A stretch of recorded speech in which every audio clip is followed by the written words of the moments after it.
closing the path to the mystery of God, if you like, or the mysterious, misinterpretation, or this doctrinal enforcement is sort of not opening the way, but closing the way for people. What would you tell me about origins of faith? Sages, the prophets, they were not far away from that. Presence, would you say a personal God or just acknowledging a supernatural being? What would be the exact expression to describe it? Is a Latin word, not to know. Noscere means to know, is negative. So I always thought agnostic means not knowing. Not yeah, that's what I thought. But it could come from other traditions as well. Correct. That's correct. People are in a quest. That's right. A quest. And the quest has not terminated. And the mystery is not undone. So the quest and the mystery, how do we capture it? Bismillahirrahmanirrahim. Assalamu alaikum warahmatullahi wabarakatuh. I, Dr. Omer Farooq Saeed, is here with another episode of our special series, Rational Reflections. Today I have a couple of very special guests with me. Two of the professors, which I would like to start with, Dr. Shanthikumar Hettiarachchi. He's basically from Sri Lanka, and he is a specialist in telling you the origins of faith and the things which I like to discuss him today. Also to my right is Dr. Herman Roborgh. He's from Australia, from Dutch descent, of course, and he will tell you more about it. I would like to ask him more about these things, but we'll start the podcast now. And moving on to Dr. Shanti first, because I was very eager to ask, what would you tell me about origins of faith? Origin of religion. Faith or religion, whatever we'd like to. I would like to use the word religion, and because faith is integral to that, or part of it. Faith is an active part of practice of religion. But religion goes back almost the moment of consciousness, human consciousness.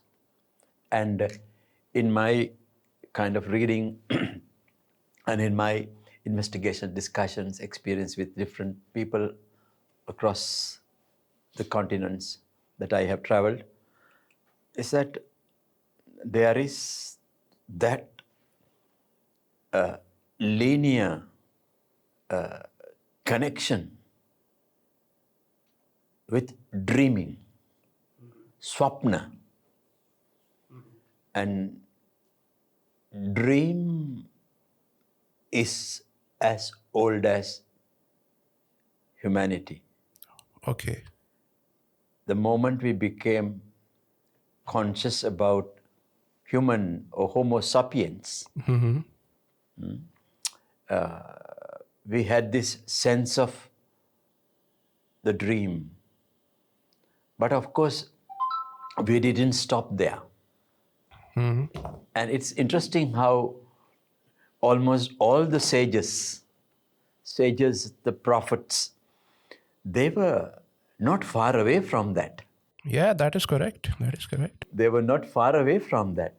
But the difference between the sages and the ancient human being is that they grew out of certainly the fundamental,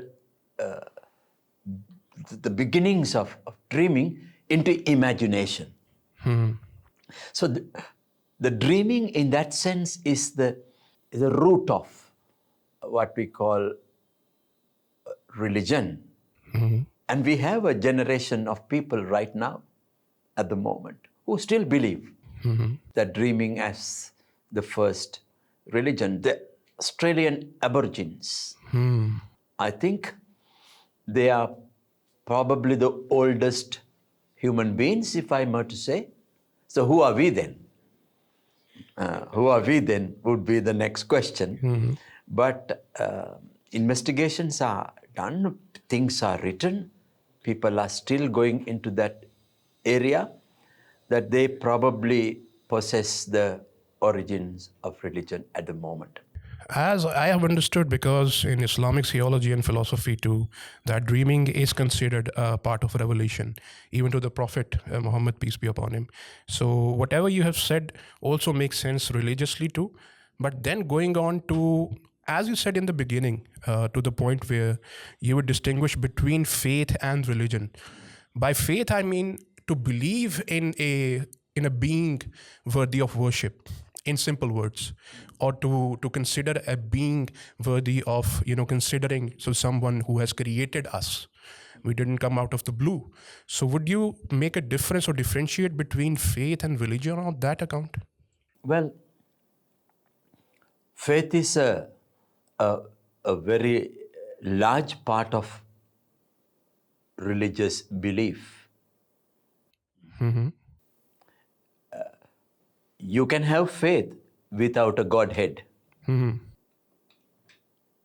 Because faith is, I can say that I have faith in you at this moment. Okay. Because I know that you are not going to ask me some questions that are out of the blues. That's right. There is a trend of thought. So that itself is a faith. And I know that the ceiling above, I have faith in the ceiling above will not fall on us. That is also faith. That's correct. But a religious faith is something distinctly different from this existential faith that I explained. That's correct. And that religious faith is a kind of an affiliation and an affinity to a particular being or a divine being or something that is greater than mine, that could have some effect on me and my being. That is right. And in which I rely upon. Oh, yes. Up to that level, up to that extent, I have faith. That's right. That's coming to our second guest, Dr. Herman. And because we will discuss how he has been doing on all those countries. Of course, Dr. Shanti have been to so many countries. He told me he's been to Australia and on USA, in many parts of Europe and UK. Dr. Herman, of course, hails from Australia and he's from the Dutch descent. And he has been here in Pakistan and he can speak very good Urdu. Of course, we are doing this podcast in English, but I will also coming to the expertise of both the guests. Because with Dr. Shanti, we know that he's an expert in telling you the origins. By what I understand Dr. Herman to be, that he can tell us more about faith in different societies, because he has been to and he belongs to one of those societies and lived in both, basically, in West and the East. So how would you tell me that what difference you have seen in the people who are the adherents of faith in this particular region, and from where you are from? So what have you, main differences or similarities have you seen? Yeah, I would use the word presence to explain or to describe faith. I think in different societies I have come across an awareness which I could call a presence, a sense of presence. Even in secular society, which is different from religious society, but even secular society, they have this ability to sense the presence of some person or some special supernatural being. Yes, well, not necessarily that far, but even just the presence of some special famous singer or poet or something like that. And there's an aura. You could use the word aura or something like that. And people come for that. People come to big rallies and so forth to get this sense of the being in the presence.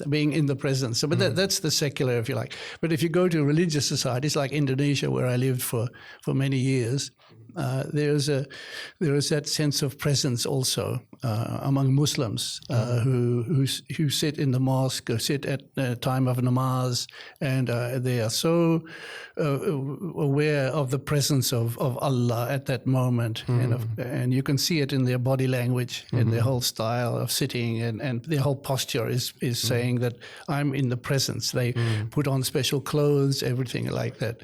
Then you move to other societies like the Hindu society, and they also, I think, in their temples and outside their temples, in trees and in jungles and in rocks, they get the sense of presence, and even through what we call idols, they don't actually worship the idol as such, maybe, but they have a sense of the presence of someone, a sense of presence. Maybe you could say of someone. I'm not even sure, but it's the presence anyway. Through being in close to the idol, they feel they're in the presence of someone. Buddhists also, who don't talk about God at all, but I think they also have this sense of presence when they sit in meditation.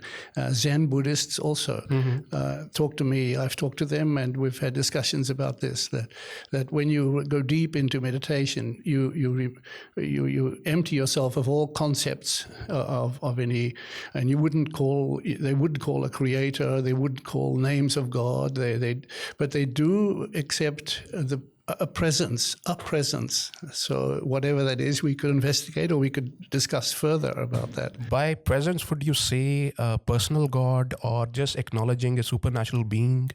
What would be the exact expression to describe it? Well, neither of those. I mean, I wouldn't use a God or a supernatural being. These are very kind of Western words, which don't really click with the Buddhist Eastern style. I don't think so much. And supernatural being.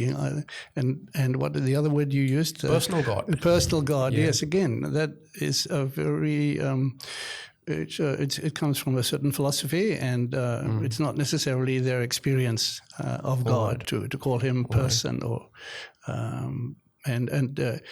so we in the Christian tradition we would use that word person very much. It's been very strong in the Christian tradition. That's right. That's right.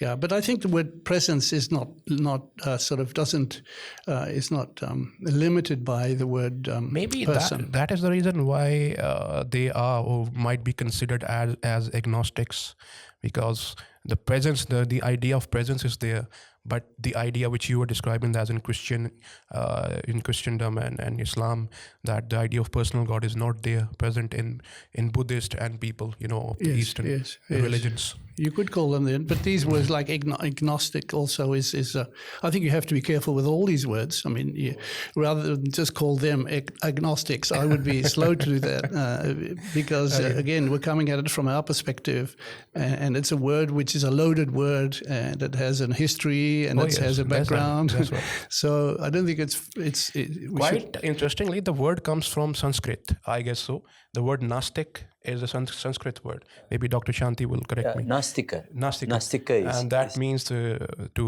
the person not acknowledging the presence, or is not even concerned about whether some supernatural beings exist or not. That may well be true. But agnoscere is a Latin word. Okay. Agnoscere is a Latin word, not to know. Agnoscere means to know. Is negative. So I always thought agnostic means not knowing. Not knowing. Yeah, that's what I thought. But it could come from other traditions as well. Yes, that's correct. But coming to one important one, which you also told me, the difference between the dedication of people in the East and West regarding their religion, depending on what person, the faith that the person is following. But as I was studying the statistics, that I have seen that in the West, basically, and I would like to know your opinion on that there has been a particular decline of faith, the decline of faith of people who recognize themselves as believers in any religion. Why would you help us understand why it has happened and came up to this point that people have started leaving faith in the West? Well, it might be better to say a decline of religion rather than a decline of faith, I think, because it makes more sense. And it seems to be closer to my experience to say that people in the West are no longer as religious. Religious in the sense of practicing religion by going to churches or temples or, let's limit myself. Maybe I should limit myself to Christianity. We're talking about the West, Right. Although there are many Hindus and Buddhists in the West as well. That's right. But we don't know so much about that. How are they practicing or not practicing? But anyway, religion is a question of usually is understood to be a question of ritual and ceremonies and times and body postures and so forth. And people in the West, it's a very general word, but there is a kind of a reluctance to go there and to use these things, these rituals, because they have that's the question. Why are they no longer so meaningful? Maybe they've been misused.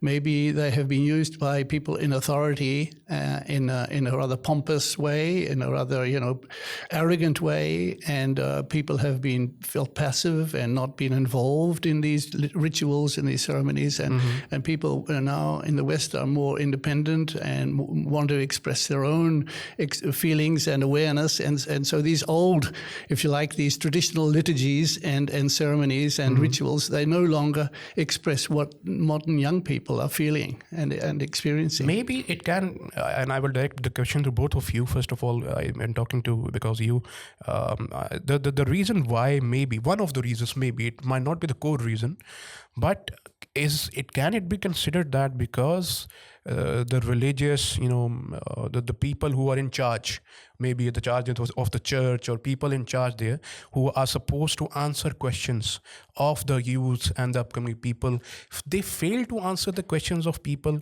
the doubt that they have, maybe that can be considered one of the reasons?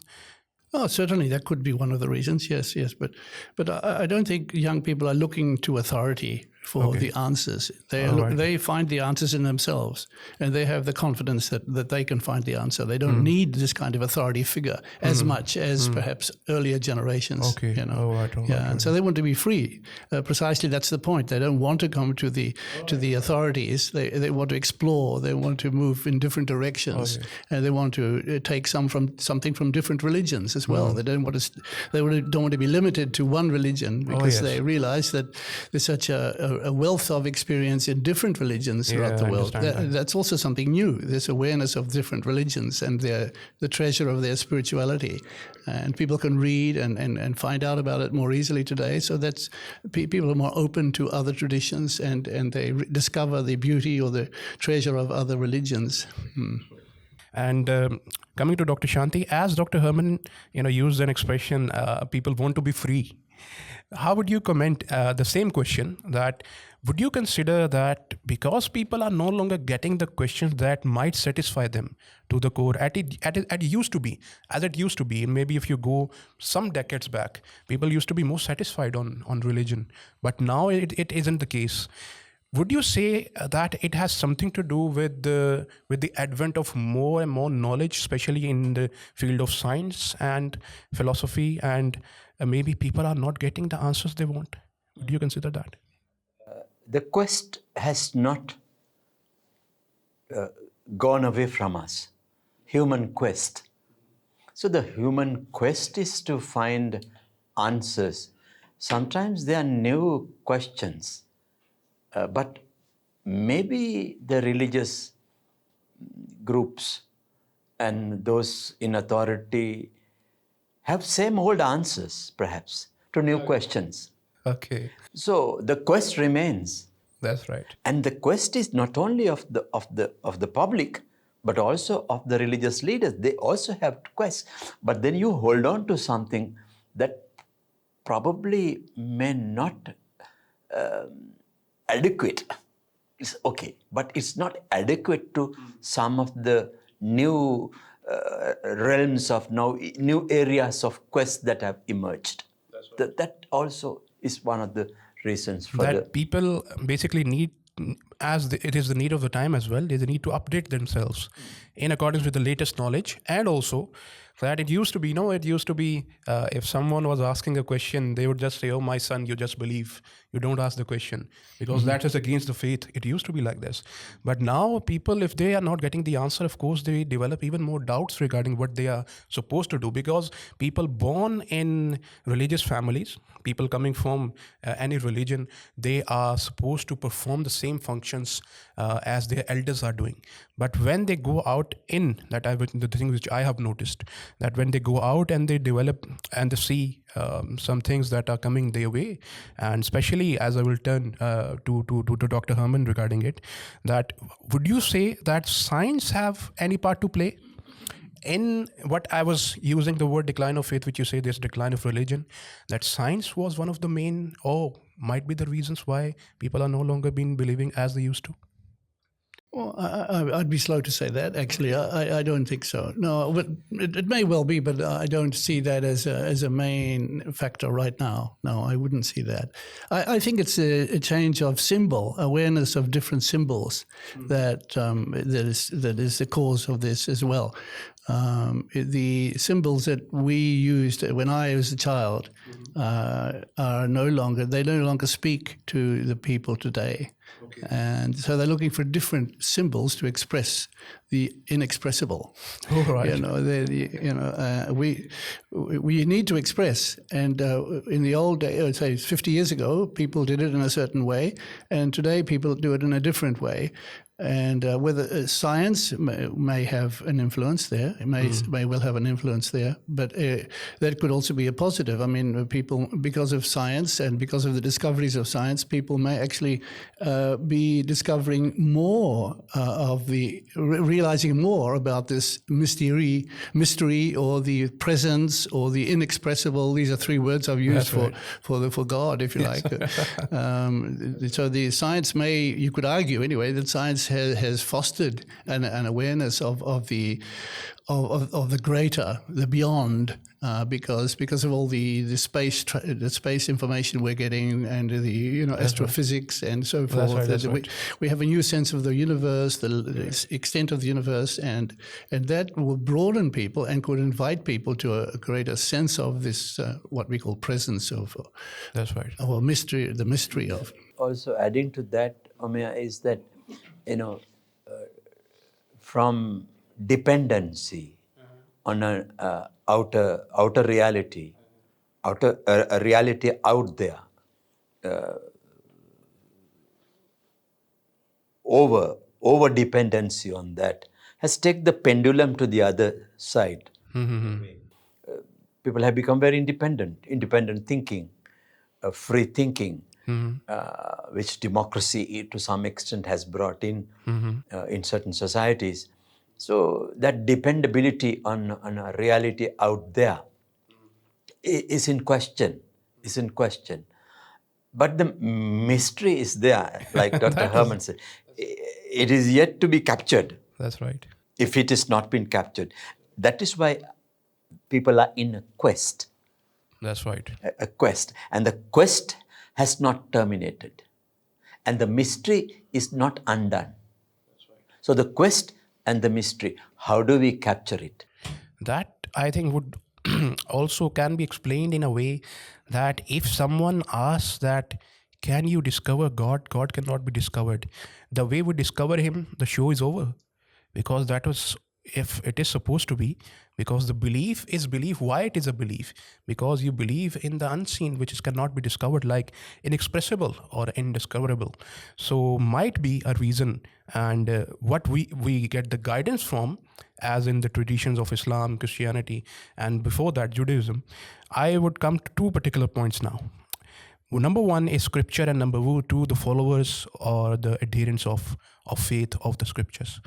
One point which comes to mind, that maybe this, what we are discussing, the topic of faith and religion, people have become a little reluctant to implement the scriptures in their lives because they have been misinterpreted or they have been reinterpreted in a way they shouldn't have been. What would you say, Dr. Herman?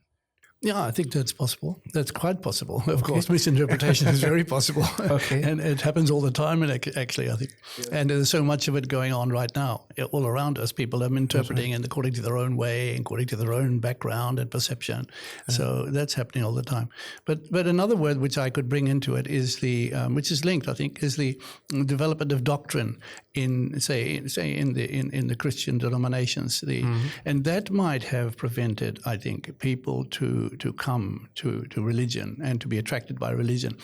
It's not the misinterpretations, but it could be. Mm-hmm. But it's the development. It's the expressions of certain doctrines and the dogmatism that comes with doctrinal statements that God is like this and this, He does this, and you must do that. And these doctrinal statements don't attract young people. They don't attract me either, to be honest. Mm-hmm. And I can do without them. Okay. I think so. That's an interesting question again. Can we do without doctrine? But at least we have perhaps had an overdose of doctrine in the Western anyway, the Western religious societies. We have said that, look, we know, we understand, and we understand what life is about, and we have the doctrines to explain it all, and people are now much more aware of the mystery of life, and they don't accept these doctrines anymore. So then the religion goes away, just declines. That's right. That's correct. Also, coming to the same point towards Dr. Shanti, that in if we understand it that way, like Dr. Herman has also expressed, if we are to consider that they are scriptures, they were meant to be followed, they have given the guidelines, but then there came a time when people started to use it for their own purposes. The reasons are best known to the people. The purposes which they have might be indifferent. But would you consider that this has led to the followers to split up in sects, and that has caused and given us a very bad image to religion or the religious people? Scripture is a complicated text. That's right. All scriptures, because scriptures have a specific role. Mm-hmm. And Buddha, I think, is very clear about it when he said, if Dhamma is in wrong hands, it can be venomous. Mm-hmm. And Buddha says, it's like holding a snake by the tail. Mm-hmm. It can turn around and sting you. But that doesn't mean that we throw baby with bath water. We don't do that. We don't throw the baby. We throw the bath water. So there is something that we can hold on to. But it cannot be necessarily the yardstick for 21st century human behavior. Mm-hmm. Things have moved on Mm-hmm. in historical terms. Mm-hmm. And that contemporary history is witnessing things that it had not even experienced in the 80s. It is not 80s. I mean, how many years are we away from 80s? 20 years? 23, 25 years? But the leap that we have taken That's right. is huge. Huge. We used to talk about what happened 100 years ago. Mm-hmm. What we thought in early 80s is considered already cliche. Already a kind of outdated. But if I may come in for a moment, I think your word in misinterpretation, I think it's more of a question of the fact that authorities have said that this is the interpretation, and rather than the word misinterpretation, according to whom? I mean, that word doesn't clarify the source of the misinterpretation. And so I think the issue is that, what part of the issue is that that some people have acted as authorities and in our tradition and perhaps in other traditions as well, and have said that this is or the best interpretation. And young people are just saying, look, I have my own ability to interpret the scriptures, and so give me freedom. So it comes back to this issue of freedom and authority again, I think. I think there is a terminology used in economy that is called trickle-down effect. That what has been, at the top, it comes down to the lower factions as well. And if we go by this, as Dr. Herman has said, that when there are authorities who are forcing one particular interpretation of the scriptures, that suits them. Or maybe they are honest in whatever they're interpreting with. But if it goes against the ideas of other people who might have some other ideas, of course, they might have some other proofs as well that it might mean. And of course, in this age and time, we need to know and explore many other meanings of the scriptures that has been told some hundreds and thousands of years ago. So would that mean that because of that, the enforcement, it came down to the common people, the people who just wanted to follow. But then there came a time now that they are forced and they don't want to, and it turned out to be chaotic. It turned out to be chaotic society. And as a result, a person who is in the quest of finding, he sees these are the adherents of faith, of religion. I might not want to join them.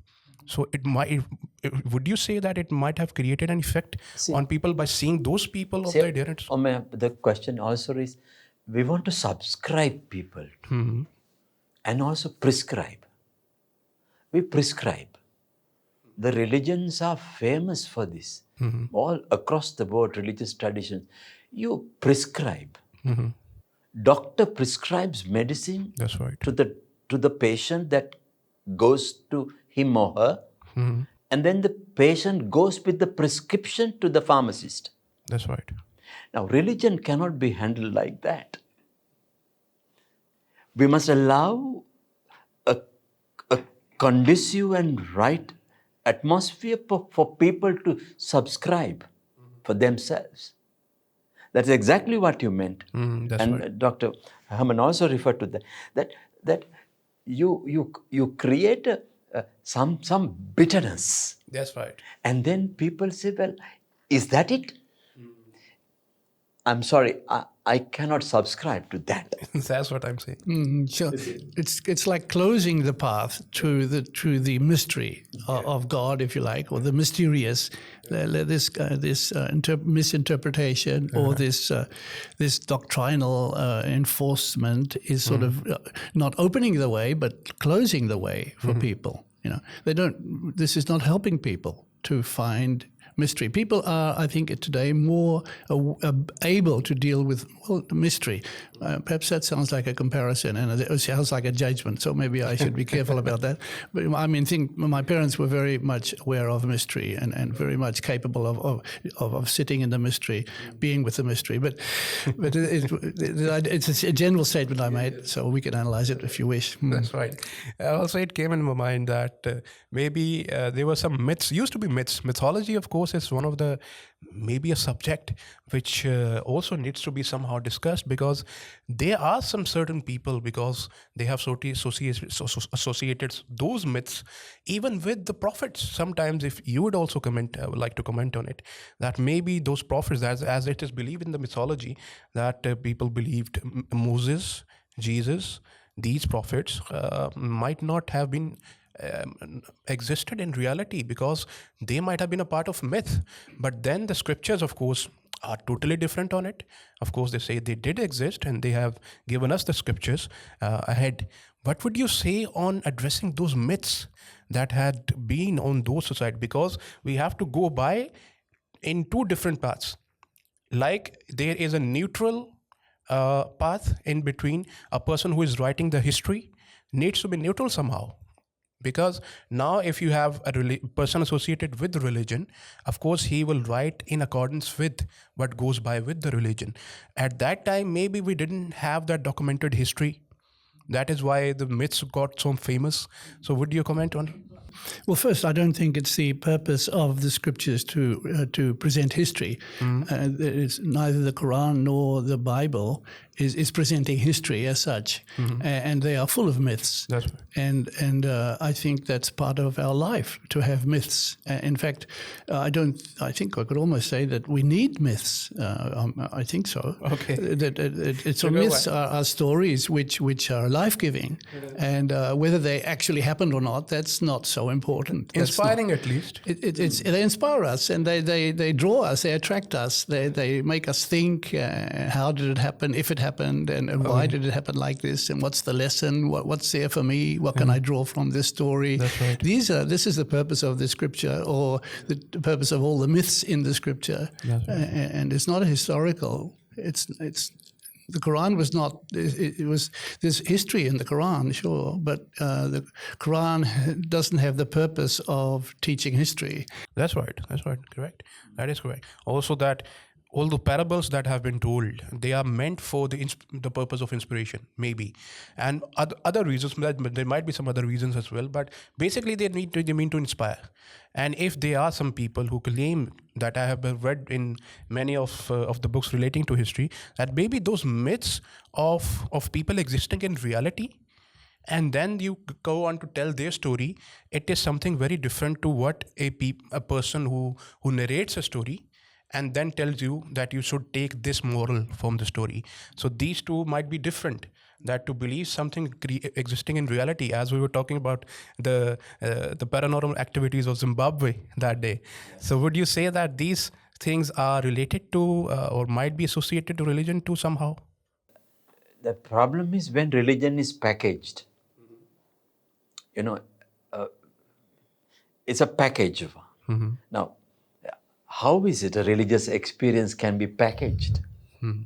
In what way? And in which society can it be unpacked?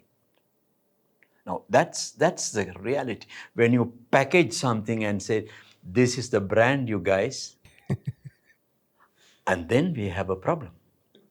Because some of them have subscribed to other packages, other packaging, because the brand is different. So we have branded something that perhaps is non-viable in a society without a preliminary survey sometimes. You survey before a product is being done. So I'm not identifying religion as a product, but in another way, how you disperse this product is very important. How you market this product. So marketing, a sort of a priest getting up in the pulpit or an imam on a Friday, a Jummah prayer day, about 30 years ago, here in the Punjab. That sermon, that oration, this Friday may not be really attractive. That's right. Because the jargon has changed. That's correct. Young people who are saying, what is he talking about? Because every other single normal, regular activity has changed, except what is heard inside the temple, inside the mosque and the church. So we are pressing a generation to accept something of an old package. That's the contradiction. That's quite interesting. And at that, I would say that if we are to understand what maybe in the beginning of religion, of if you see the roots of all the religion, they were meant to reform societies, because they were, bad things happening in the society, people fighting with each other, and religions, both of the major religions that are talking about, they ended up helping people out and making peace in the societies. Basically, primarily. What happened afterwards, of course, we know. There were many wars amongst people, of course, there have been a history of it. But then, though, that reformation, which was meant to be the basic purpose of religion, that seems to be going quite backwards, quite behind, that we can't really see it nowadays. Would you see that reformation in the society now at this moment, that it is the requirement that needs to be fulfilled again? Well, I think we need stories. I think we need the word myth, as you were saying before, and maybe we've lost the myths of our scriptures to some extent, anyway, and we haven't replaced them with other myths, which would be inspiring, to use your word, But I think the myths were very powerful in the scriptures, and nobody really was worried whether they really happened or not. That wasn't the issue. I think people understood somehow that these are stories, and they bring us into the presence, and they open up the mystery. And if you take that away from people, or if you just make complete fun of it and say there's nothing there, these are myths in the other sense of the word, that is false stories. That's the second meaning of the word myth. The myth can be a deep, profound expression of reality, or it can be just a false story, and we need these expressions of reality in the shape of a story or in the shape of a symbol, because there's no other way to bring people into the presence of the Supreme or the Absolute. That's right. That is right. Very important point, and also that maybe if I am to see this this age and time when people need such inspirations, as you also mentioned, that we have somehow, as I also use the expressions of, have not updated ourselves, or the people in charge at least haven't updated ourselves to solve the problem of people. Problems will not cease to exist. Problems will always be there in the adherence of faith, in the people who believe in faith, in religions.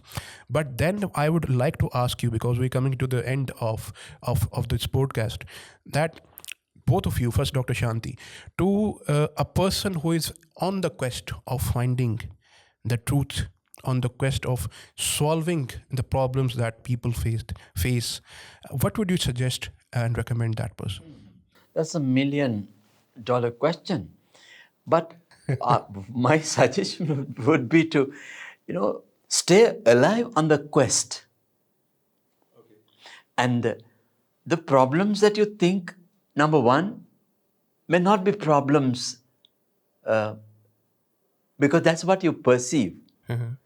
Maybe those are some of the challenges that you get. And the challenges, some of it you face, not alone. And you're not the only soul on the planet. That's right. And it can be resolved, it can be addressed in community.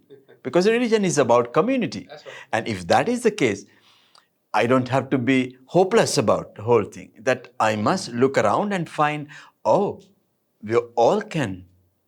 Because the solution is not in one, but in communion, in community. So we can find those things in dialogue, in relationships, and in solidarity, not just with our clan, but with others as well. So there is cross-fertilization, cross-pollination. Because we are in an age of not isolation, but we are automatically in solidarity. That's right. And here we are from Sri Lanka and from Australia, and you are in the middle of Punjab. So people have crisscrossed the borders. There is a borderless. So the times have come for us to, to look at those old borders as keeping away. And then we must try to penetrate into those beautiful realities that we have. Same question to you. The question is? The question is, the person is on the quest of finding the quest of the truth, and then he needs some guidance from you. What will you suggest him? Well, I would say that, wherever you look today, there are problems. And there are huge problems. And I don't think religion solves the problems. I don't think we should use religion or expect religion to solve the problems or to find the answer to the problems, because I don't think that's the purpose. And I think that I would advise people to stay with the problems, to sit with the problems, and to look at the problems rather than try and solve them. Of course, we look for a solution. That's natural. We look for solutions, and we will do that in other ways, through science, through technology, and so forth, and through dialogue, as you were saying. These are ways in which we can find some kind of solution. But there will always be other problems, and I don't think we should be problem-centered. We shouldn't. We shouldn't be kind of only aware of problems. I'm using this word because it came up earlier, and I was thinking about religion and how it could relate to problems. I think we need to just recognize that that we have problems, if you like, if you want to call them that, but that we don't have answers. And to live without the answers is religion, partly, to live without the answers. and don't expect simple kind of answers. That's the opposite of religion, almost, I would say, to try and find simple solutions or simple answers to simple questions that is not available. And if we think it is available, I think we're on the wrong path. I don't think we're on a deep search. We're not on the quest any longer. Okay. And talking about the word, you say that there needs to be dialogue, and both of you have said that, because people, now we live in a global village, and the world is no longer like you send a telegram, it reaches, a month after, a month later. Now you just send a WhatsApp text and it reaches in real time. Would you say that there has been and still lack of communication between people of different faiths, of different ethnicities, which has led to problems like racism, like religious hatred? Hatred is one of the problems we need to acknowledge. The problem, in order to solve it, I believe that. Would you say that?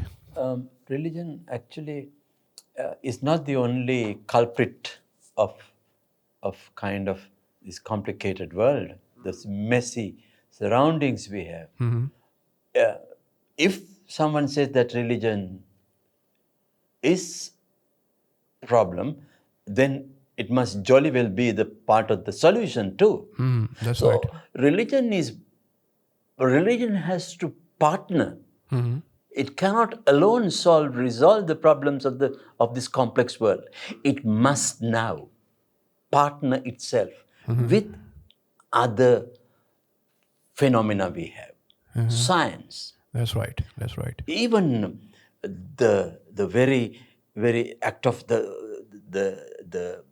medical science, the infotech and medical sciences, information, they must be part of those new conversations of this century in order to find problems. Correct. Religion has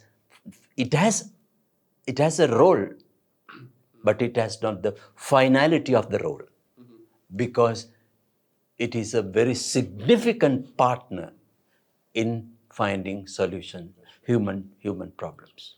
And of course, it is the case that maybe the guidance, if it is given, it is up to you. It's just on the shoulder of a person, basically, to now take it ahead. Why we see ourselves being so stagnant at a point when we talk about religion, it has really been so stagnant that it hasn't really moved ahead. That it would have solved so many problems so earlier in time, but it needs to be, maybe people don't understand it. And again, coming to the point, maybe it has something to do with lack of communication. Yeah, it could be. It could be that religion has in the past has been kind of a special activity which has happened in certain places like churches and temples and mosques. And today we're, I think, more aware that religion cannot be packaged that way, to use a word we used before. It cannot be wrapped up and sort of parceled out, and it cannot be restricted in that way. But people are discovering religion. If you like to use the word religion, I would prefer people are discovering the mystery in ordinary life situations. And that's where they are discovering religion again. It's by contact, or your word, communication with people of different cultures. That's what I have found. I've moved from different cultures in my life, and I have always discovered some more profound reality in meeting people from totally different cultures and languages, and that has inspired me and has attracted me and has opened me to the fact that there's much more to what I can understand and there's much more to what I have learned at school and so forth. That's so right. I'm always learning more and more, and I think that is also part of religion, that we're always discovering more and more through communication, through travel, through meeting people in different cultures, in different places, just meeting them as human beings, as fellow human beings on the journey. Absolutely. That is what I was wanting to hear. Also, as he has he has answered the questions already, but the same questions also gets directed to you, because you have been here in Pakistan for 6 years now, maybe, or more than that. In and out, yeah. So what has your experience been here in Pakistan? And maybe you have traveled to so many regions of the world, but basically, what have you seen here as?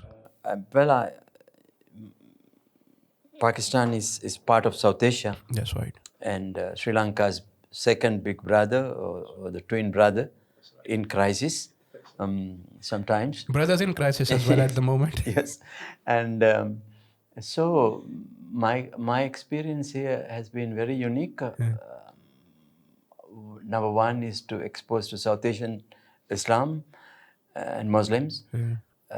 And number two is a historic place with Harappa and Mohenjo-daro, which is kind of ancient civilizations that had shaped human thought and development of ideas. And so I'm in that sense I'm privileged to be in a land of history and civilization. And here in Punjabi culture, I'm told that 154 million speak Punjabi all over the world. That's right. And that is a humongous population that speak this particular language, of course with different dialects. And so I am part of Asia, but not part of South Asia, but not necessarily Pakistani. So I have a kind of a unique way to be in, but also as an insider, but an outsider seeing inside. And that's a kind of a very special, and I'm thankful for that experience. And they invited me to teach, but I think I'm in a process of learning here in this culture, and which is very different to mine. And that has been a sort of a blessing in my scholarship, journey of scholarship and unlearning. And you sure look like a Pakistani as well, as I've told you many Yes, times. very much. And also that Dr. Herman has been here for so long. And I would like to finally ask you about your experience. What have you basically learned? You did explain quite well that you have learned many things, but you didn't mention which one of those things have you learned. Basically, 2-3 things. Or what has your experience been here in Pakistan? Well, let's bring it down to something rather, concrete and simple rather than abstract. And we've been dealing on a rather high level. What I am impressed with, and over again in Pakistan, is the hospitality of the people. And that strikes me very much, that people will drop everything to greet me or to make me feel at home and to welcome me and to provide tea, even though they don't have the means to buy it. They still find somehow, and they make me feel welcome. And it's always a very warm environment to meet Pakistani families, which I do. And the other thing which is related to that, at the university, walking around, and you're constantly people are greeting each other. That's, you may say, very simple, but it's very profound also. And it's an acknowledgement of the other person. And it's a recognition that the other person has dignity and needs respect and should be respected. And that's happening constantly in the university where I'm walking around. And that struck me very much. We don't have that so much in our culture and our background. So these are two things that really strike me very much. And maybe the third thing is maybe another very simple, if you like, but very profound. The fact that people are mostly smiling in Pakistan. And despite the great poverty and the burdens that they carry, they're still smiling. And even, people who get 5 rupees at street lights are smiling. And people who are doing very difficult jobs, burdensome jobs, and they'll look up to you and smile and greet you and things like this. So that's very inspiring and makes me not only inspiring, but makes me think, makes me wonder whether I could face reality in that way and helps me to learn to change my attitudes and to be more relaxed and to enjoy life rather than to be always finding answers and solutions. To rest in the present moment and to accept the situation as it is without protesting and rejecting it. So I've learned many things like that from the ordinary people in Pakistan that are around me all the time. Absolutely. This brings us to the end of this very interesting podcast. And I must say that I have really enjoyed it.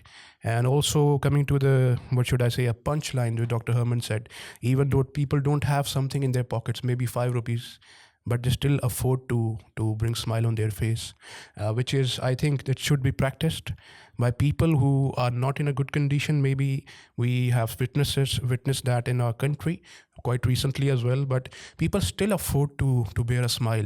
And this is one of the things which should be practiced a lot and should be. This is the message of today, maybe. And I would like to thank both of you for coming up here in the studio today for such an informative session. And I would like to sign this off today by thanking you both and wish you best of luck as well. And thank you so much for our viewers for watching this as well. And I am Dr. Omer Farooq Saeed, your host, signing out. Thank you so much. Assalamu alaikum warahmatullahi wabarakatuh.